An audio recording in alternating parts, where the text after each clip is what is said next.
మీ అందరికీ ప్రభు అయిన యేసుక్రీస్తునామమున నా హృదయపూర్వక వందనాలు. సాధు సత్సంగి మొదటి భాగం చూడని వారు డిస్క్రిప్షన్ లింక్ ఉంది, వెళ్ళి చూడండి.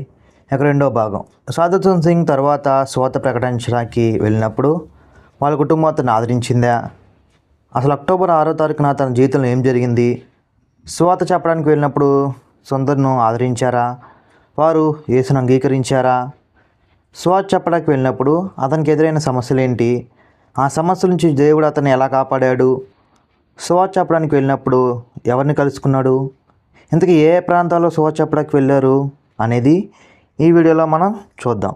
ఖచ్చితంగా సుందర్ గురించి మీకు తెలియని విషయాలు తెలుసుకోవాలనుకుంటే ఈ వీడియో దయచేసి చివరి వరకు చూడండి. అలాగే ఎవరైతే మన ఛానల్ని కొత్తగా చూస్తున్నారో వారు లైక్ చేసి సబ్స్క్రైబ్ చేసి పక్కనే ఉన్న బెల్ ఐకాన్ను ఆల్లో పెట్టుకోండి. అప్పుడే ఇలాంటి ఆత్మీయ సందేశాలు మీ దగ్గరికి వస్తాయి. Let's get in to the video. Boarding స్కూల్లో ఎంతో కఠినమైన క్రమశిక్షణ పాటించేవారు. సుందర్ ఆ నియమాలను అనుసరించేవాడు. ఓ రోజు తన తండ్రి షేర్ సింగ్ సుందర్ అక్కడ చదువుతున్నాడని తెలుసుకొని తన బంధువులతో సహా అక్కడికి వచ్చి సుందర్ను కలుసుకునే ప్రయత్నం చేశాడు. కానీ షేర్ సింగ్ మాత్రమే తనని కలుసుకునే అవకాశం దక్కింది. వారి కలయితో అక్కడ భావోద్వేగం అలుముకుంది. తన తండ్రి ఎంతో నీరసంగా మరియు చిక్కిపోయి ఉన్నాడని సుందర్కు అనిపించింది. తన తండ్రి సుందర్ను ఇంటికి రమ్మని ఎంతో బతిమలాడాడు. సుందర్ కూడా వెళ్దాం అనుకున్నాడు, ఎందుకంటే అక్కడ సుందర్కు అసౌకర్యంగా ఉంది.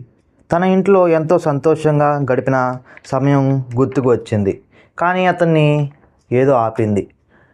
కన్నీళ్లతో తన తండ్రికి ఇలా సమాధానం ఇచ్చాడు, నాన్న, నేను రాలేను, నేను క్రైస్తవుణ్ణి, క్రీస్తును ప్రేమిస్తున్నాను అని చెప్పాడు. తన తండ్రి కోపంతో వెళ్ళిపోయాడు. ఆ తరువాత కూడా సుందర్ను తీసుకువెళ్ళాలని ఎన్నోసార్లు ప్రయత్నించాడు. కానీ ఆ ప్రయత్నంలో తను విఫలమయ్యాడు. విద్యా సంవత్సరం ముగిసిన తర్వాత స్కూల్ మేనేజ్మెంట్ సుందర్ను ఒక సురక్షిత ప్రాంతానికి పంపింది. సుందర్ తిరుపతి గమ్యం సిమ్లాకు 20 మైళ్ళ దూరంలో సాబాతాలోని అమెరికన్ ప్రెస్కిటేరియన్ మిషన్ నడుపుతున్న కుష్ఠ వైద్యశాల ఉండేది. అతడు 16 సంవత్సరాలు నిండే వరకు అక్కడే ఉన్నాడు. ఆ ఆసుపత్రి అనాసవనానికి చివరిలో కట్టబడింది. సుందర్ తరచూ ఒక అనాస చెట్టు క్రింద కూర్చొని బైబిల్ చదువుతూ ఆ వన సౌందర్యాన్ని, ఏకాంతాన్ని ఆస్వాదించేవాడు. అలాగే కుష్ఠరోగుల మధ్య సంతోషంగా పనిచేసేవాడు. ఈలోపు అతనికి 16వ పుట్టినరోజు రానే వచ్చింది. యేసు బాప్తిసం గురించి చదువుకొని బాప్తిసం యొక్క అవసరతను తెలుసుకున్నాడు. ఆ విషయాన్ని లూదియాలోని బోర్డింగ్ స్కూల్ ప్రధానోపాధ్యాయులు డాక్టర్ వైఫెప్కు వ్యక్తపరిచాడు. 1905 సెప్టెంబర్ 3 సిమ్లాలోని థామస్ చర్చిలో సుందర్ బాప్తిసం పొందాడు.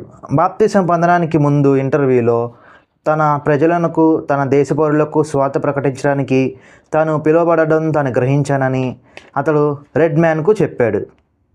సుందర్ బాప్తిసం పొందిన తర్వాత సాబాతుకు తిరిగి వచ్చి అక్కడ వనంలో ప్రార్థనలోనూ వాక్యధ్యానంలోనూ గడుపుతూ తన ముందున్న నూతన జీవితం కొరకు సిద్ధమయ్యేవాడు. మరికొన్నిసార్లు ఆ పర్వత శిఖరానికి వెళ్ళి తన చుట్టూ ఉన్న ప్రాంతాన్ని విస్తీర్ణమెంతో పరిశీలించేవాడు. ఏ వైపు చూచినా యేసును ఎరుగని ప్రాంతాలే కనిపించాయి. దాంతో అతడు భారతదేశంలోని అన్ని ప్రాంతాలకు వెళ్ళాలని నిర్ణయించుకున్నాడు.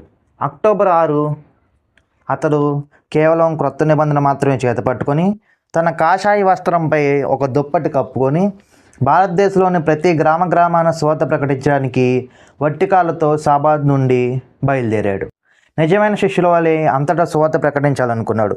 క్రీస్తు తన శిష్యులను స్వాత ప్రకటించడానికి, స్వస్థపరచడానికి పంపినప్పుడు తనతో ఏమీ తీసుకొని వెళ్ళవద్దని వారికి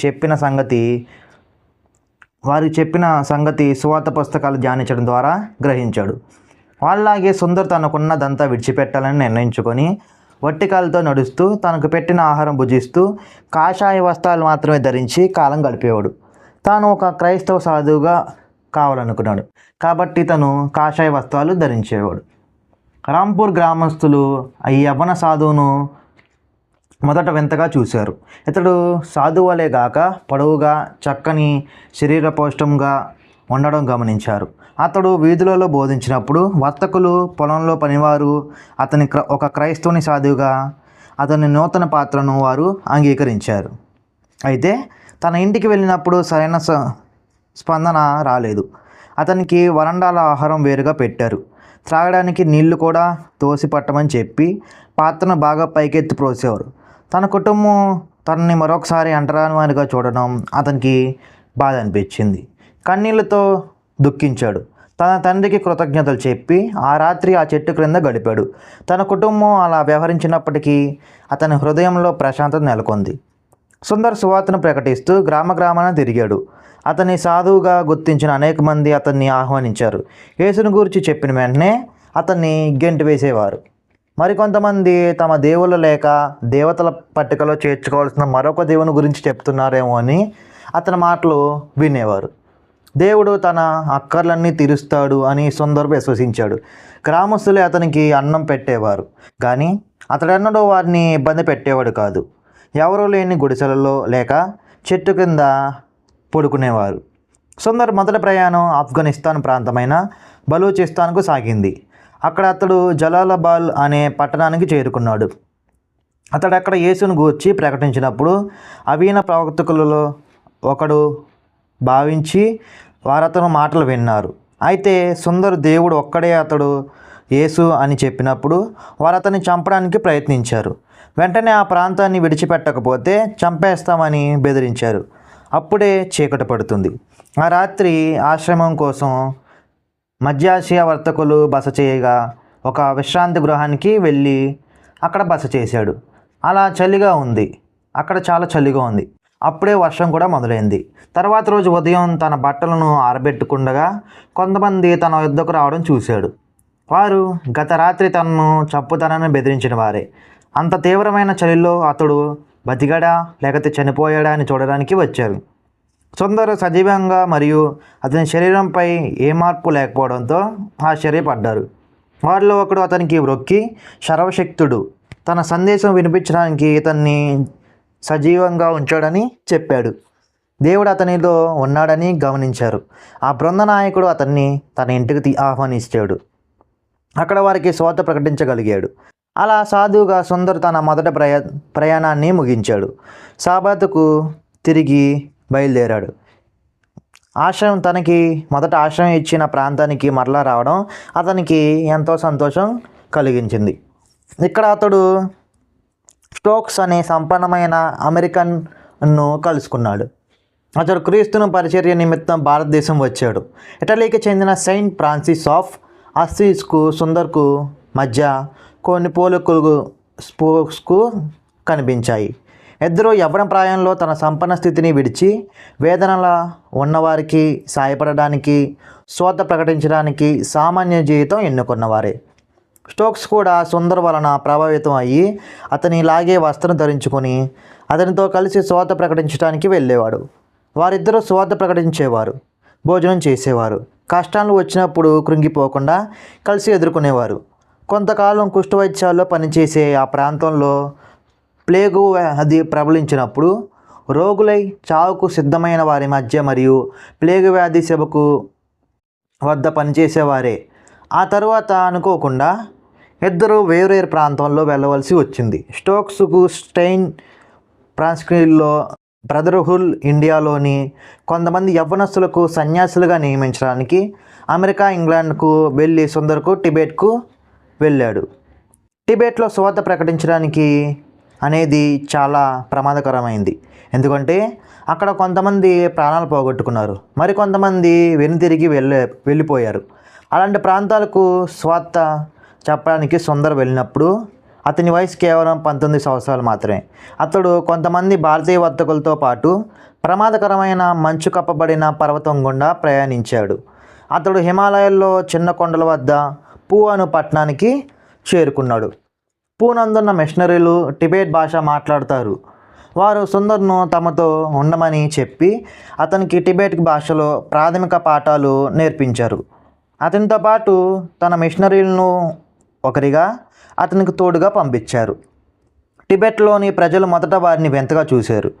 ఎక్కడి నుండి వచ్చారో అని కుతూహలంతో వాళ్ళలో ఉంది. వారు అన్యమతం గురించి చెప్పడానికి వచ్చారని తెలుసుకున్నప్పుడు వారు కోపోద్రేకులయ్యారు. వారు మితమైన లామాకు వారిని హెచ్చరించారు. వారు మరో వారం పాటు పర్యటించారు. సుందర్ అతనితో ఉన్న వ్యక్తి మరేమి హింసాత్మక వ్యతిరేకత ఎదుర్కోలేదు. నిజానికి ఒక లాను అతన్ని తన మరణానికి ఆహ్వానించారు. సాధు చెప్పిన మాటలన్నిటినీ ఆలకించాడు. ఇది టిబెట్ల మధ్య సుందర్కు చేసిన పనికి నిదర్శనంగా నిలుస్తుంది. మీ అందరికీ సంవత్సరాలు గడిచే కొద్దీ హిమాలయాల్లోని మారుమూల ప్రాంతంలో తాను పని చేయాల్సిన ఆవశ్యకత ఉందని సుందర్ గుర్తెరిగాడు. సుందర్ మరలా తన బాట పట్టాడు. సుందర్ ఉత్తర భారతదేశంలో 6-7 సంవత్సరాలు పనిచేసి పర్వత ప్రాంతంలో ఏడాదికోసారి అంగవైకల్యం గల బాలురు కోసం నిర్వహించే శిబిరంలో పాల్గొనేవాడు. ఒకసారి అతడు పొలంలో పనులు చేసుకునే వారి మధ్య వాక్యం ప్రకటించారు. అతడు ఒక అన్యమతం గురించి బోధించడం వారిలో ఒక అతనికి నచ్చగా ఒక రాయి తీసుకొని అతని వైపు విసిరాడు. ఆ రాయి అతనికి ముఖానికి తగిలి ఒక ఘాటు ఏర్పడింది. ఆ గాయం తగిలినప్పటికీ సుందర్ నిర్భయంగానే నిలబడే ఉన్నాడు. అప్పుడు సుందర్ తనని తాను చూసుకున్నట్టు ఉంది. తర్వాత అతనిపై రాయి విసిరిన వ్యక్తికి భరించలేని తలనొప్పి వచ్చి తన పని విడిచిపెట్టి ఇంటికి వెళ్ళాడు. అది కోతకాలం. చేయాల్సిన పని ఎంతో ఉంది. వెంటనే సుందర్ కొడవలు తీసుకొని వారితో పాటు పనిలో దిగాడు.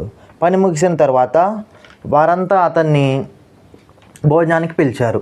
తర్వాత వారు పంటను సేకరించినప్పుడు గత సంవత్సరం కంటే ఈ సంవత్సరం పంట అధికంగా ఉండడం గమనించారు.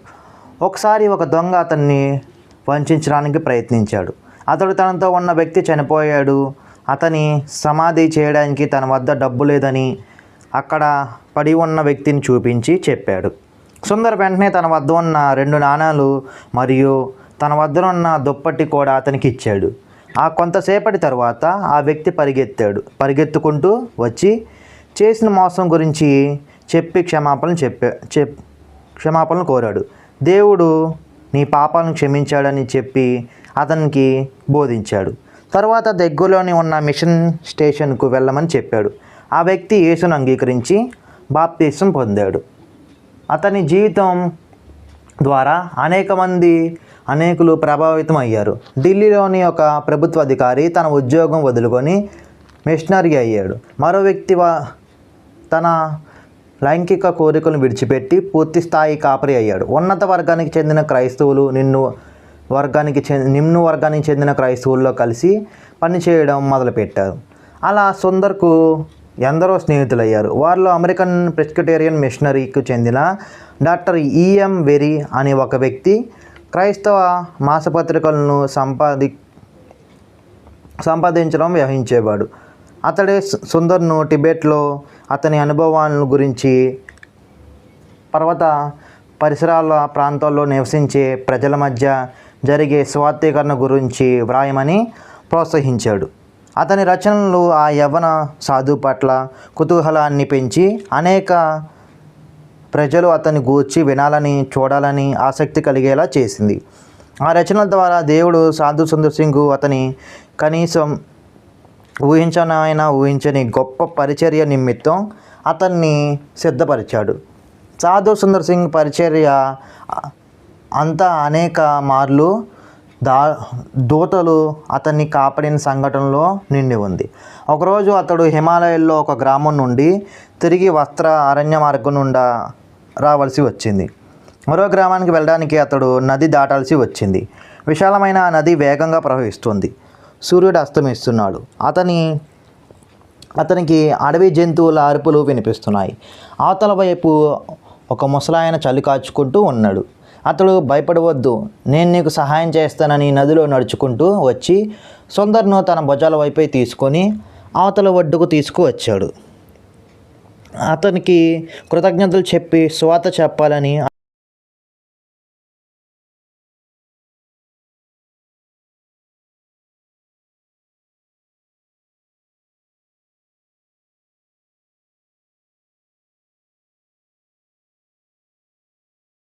పార్ట్ 3లో తర్వాత సుందర్ ఏ ప్రాంతాల్లో సువార్త చెప్పాడో, ఎలా వారిని రక్షించారో మరియు అతని సేవ విస్తరణ గురించి తెలుసుకుందాం. పార్ట్ 3 కోసం మన ఛానల్ లైక్ చేసి సబ్స్క్రైబ్ చేసుకొని పక్కన ఉన్న బెల్ ఐకాన్ను ఆల్లో పెట్టుకోండి.